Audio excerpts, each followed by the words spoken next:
This CBS Sports Race Summary is sponsored by Goodyear, innovators of run-flat technology.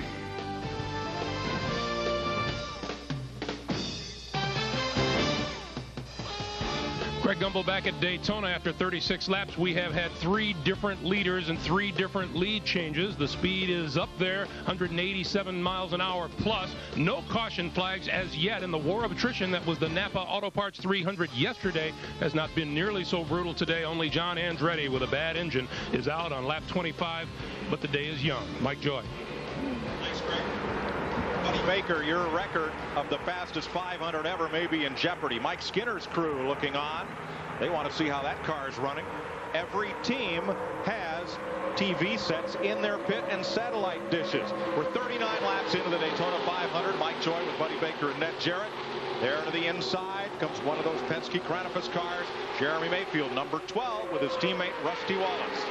Yeah, they're working very well together, but just a second ago, you see your second place car there, Dale Jarrett. He went by 4 cars on the back straightaway, no help whatsoever. He's got a lot of muscle. 3 wide, 6th place. Something here has got to give. 24 is Gordon, 2 is Wallace, 6 is Mark Martin. I don't think anybody's told the drivers that. They're still 3 wide as they head off into turn 1. And Rusty says, I don't want to be here. That's the car number 2 right here. How about that 22, that black and yellow machine of Ward Burton? He's right up into the lead pack. He's been as high as 5th today for Bill and Gail Davis. Yeah, he started 18th. And you're on board his car with our Siemens race cam. Looking up at Mike Skinner, you see Jeremy Mayfield in the 12 going under him there, and his teammate Rusty Wallace right in tow. Where you see one of them today, you'll see the other. Wallace and Mayfield running as teammates and seeking each other out on the racetrack. Bobby Labonte's Pontiac, the green car, hauling that blue, red and white Ford of Dale Jarrett, 2-time winner of the 500. Skinner looks inside, lines back up on Jarrett, looks outside. Single file once again through the top half dozen. Up in that pack, Kenny Irwin is in that pack. He started 41st. He's up to 15. He had a fast car yesterday in practice, Kenny Irwin. He didn't have a good qualifying run, but they certainly got that Ford worked out good, and he is coming towards the front. He's climbing the ladder. That's Irwin, number 28, and he has caught that second pack and alongside the 97 of Chad Little, trying to work his way up through. Yeah, that 13-car breakaway that we had has changed. Here comes Jarrett for the lead at the line.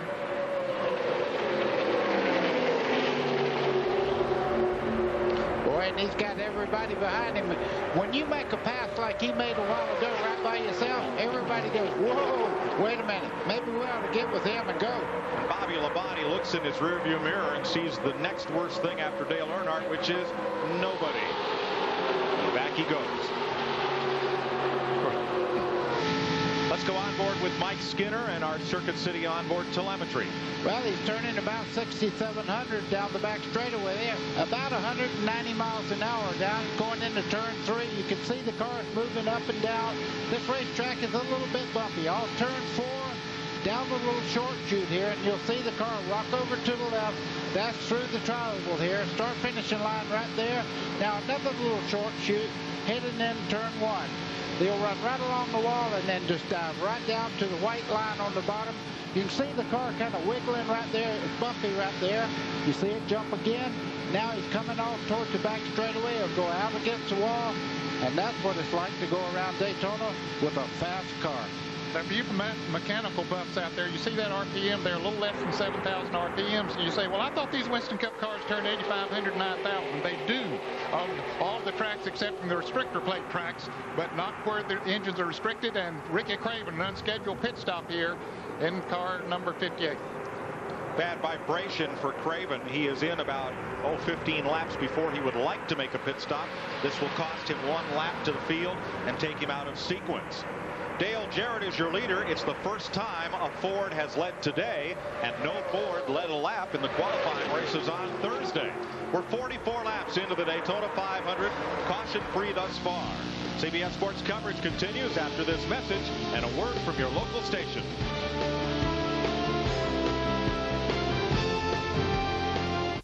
CBS Sports presentation of the Daytona 500 is sponsored by Brewery Fresh Budweiser, official beer of NASCAR. Hey, race fans, this Bud's for you. AutoZone, the best parts in auto parts. And by Ford, the official truck of NASCAR is built Ford tough. 47 laps complete at Daytona. Dale Jarrett's Ford leads the Chevy of Mike Skinner and the Ford of Jeremy Mayfield. 1990 Daytona 500 champion Derek Cope just made an early pit stop. He had cut a right front tire, came in to get his right sides changed, so he and Ricky Craven are out of the pit stop sequence. We expect regular green flag laps beginning in about 8 laps or so. Green flag pit stops coming up here before too long. Some of these cars, Ned, appear to have lost the handle. 23 Jimmy Spencer was up in that lead pack. Now he's drifted back into this pack and continues to run high on the racetrack. I don't think Handel had a lot to do with it. I think when that 88 car got in the lead up there, he pulled them away from that second group. Kenny Wallace in his first drive for Andy Petrie Racing. Crew chief Jimmy Elledge and his team going to work. This is a little early for scheduled pit stops. Because of the 55-mile-an-hour speed limit on pit road, under the green flag, if teams take a pit stop, they will lose 1 lap to the leaders. Even if they make a 17-second pit stop and it takes 47 or 48 seconds to go around here, your slow down speed and getting back up to speed really costs you a lot of time. We have been under the green flag since we started the Daytona 500. Buddy Baker's record for the fastest 500 ever at 177 miles an hour may be in jeopardy. Here's your top 5. Dale Jarrett in a Ford, Mike Skinner's Chevy, Jeremy Mayfield and Rusty Wallace in Fords, Jeff Gordon number 24. There's Warren Burton in 22. That's a Pontiac in 6th. Mark Martin is 7th. Michael Waltrip, Ernie Irvin. That pack back through 8th and 9th place. Number 3, Dale Earnhardt in 10th. Kenny Irwin in 11th. Robert Presley, Chad Little, Bobby Labonte is back to 14th place. There's Labonte's car on the right side of your screen, that green and black number 18. He's racing with Chad Little. Then it's Bobby Hamilton, Kenny Schrader, and Jimmy Spencer. Sterling Marlin, Wally Dallenbach, and Terry Labonte complete the top 20. There are 36 cars still running on the lead lap. Mike, you're exactly. We're looking at Jimmy Spencer there at 23. He got as high as 3rd place, but he's dropping back right now. I think that when he gets tire wear, his car is not sticking just the way he wants it to. Wisconsin driver Rich Bickle makes a pit stop. And so does the number 90 of Mike Wallace, who replaced rookie Mike Harmon for Junie Dunleavy in midweek here.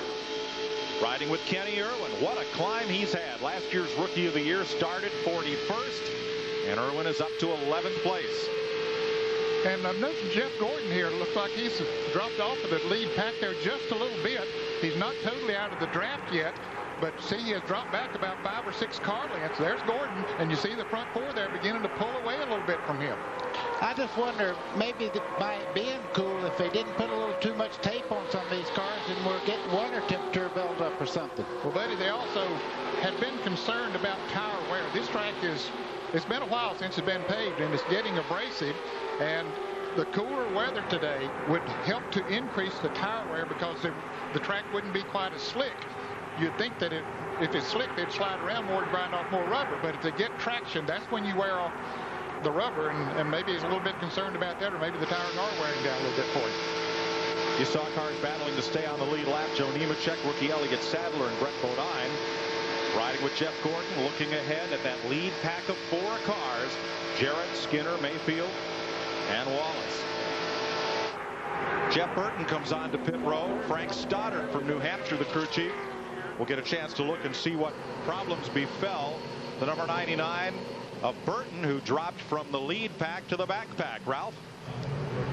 Jackman Chuck White goes over to get to the right side of the car to get it up in the air. It should take just one push down on that jack to get the car up in the air. They go to work. Remember, they've had this vibration. They're trying to figure out where it's from. Problem with the right front. Crew chief Frank Stoddard is also the front tire changer. Slow getting around to the left side now. They get those tires off and on. A little bit smoother on this side. A problem with the left front as well. Now he's down and away. And stalls the car, fires it back up, and away he goes. Dave Marcus coasting in, getting tires, car weaved a bit coming in. Might have had a tire cut down, might have had trouble with fuel pickup. And Bill Elliott hitting right behind him. And Johnny Benson Jerry Nadeau. These are all scheduled green flag pit stops coming at lap 53. Dick Berggren. Dale Earnhardt's crew member, Bobby Hutchins, has just been down to Bobby Labonte's pit and asked if they could pit together. They have agreed to do exactly that. Earnhardt fighting a push with his race car. He is not at all happy with the handling in that automobile. Jarrett is going to come in and try to change his handling just a little bit as well. His temperature has stabilized. Teammates Mayfield and Rusty Wallace peel off the track together as expected to make stops. Here comes Wally Dallenbach, Bobby Hamilton, Terry Labonte, and outside pole sitter Tony Stewart. Bill? Wallace and Mayfield into the pits just a moment ago. The crew chief for Jeremy Mayfield, Paul Andrews, got together with Robin Pemberton, the crew chief for Rusty Wallace, and said, watch the tires when you take them off the cars. Yesterday, some incidents in the Busch race cost a couple of drivers some positions. They're just taking on 4 tires, full load of fuel, and no other adjustments, and nose to tail, they want to get them out. Mayfield slightly slower. To Dick Berggren. Tony Stewart is just leaving the pit, and that is a brand new team. That is the very first pit stop that they have ever executed, and they did a good job. 19.41, 4 tires, 2 cans of fuel. They did it right, Mike. Jeffrey Bodine has been in. Also the 75 of Ted Musgrave. The leader, Dale Jarrett, will pit in 2 laps. Tony Stewart coming back out. Going to take a lap or so to build speed to get back up to speed and merge with traffic. Darrell Waltrip, Ernie Irvan is in.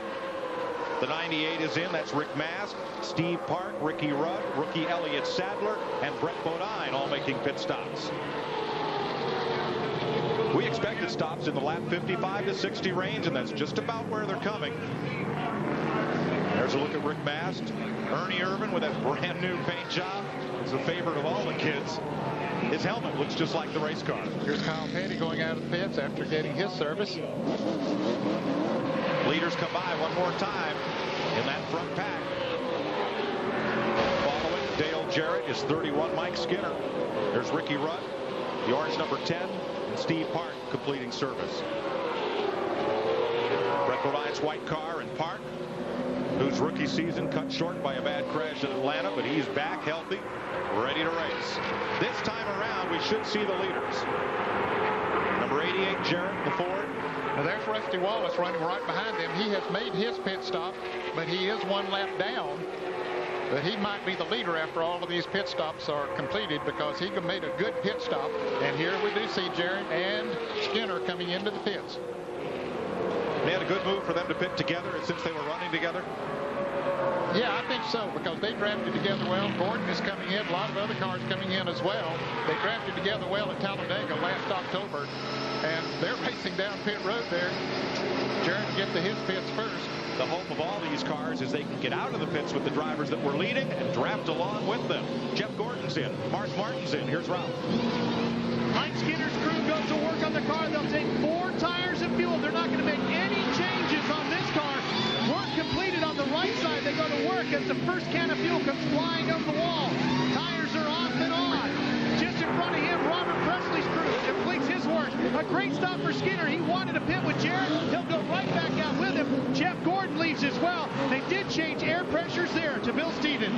Dale Earnhardt finishes his pit stop. He took 4 tires and a load of fuel and is back out again. About a 21-second pit stop for the number 3 car. The drivers that stopped in this sequence include Earnhardt pulling away now. Let's go back to Dick Berggren. Dale Jarrett had a great pit stop. He just ripped off a 16.65. Other than putting 4 tires, 2 cans of gas in it, they changed a tire pressure 1 pound. And that, believe it or not, will make that car run better. Mike?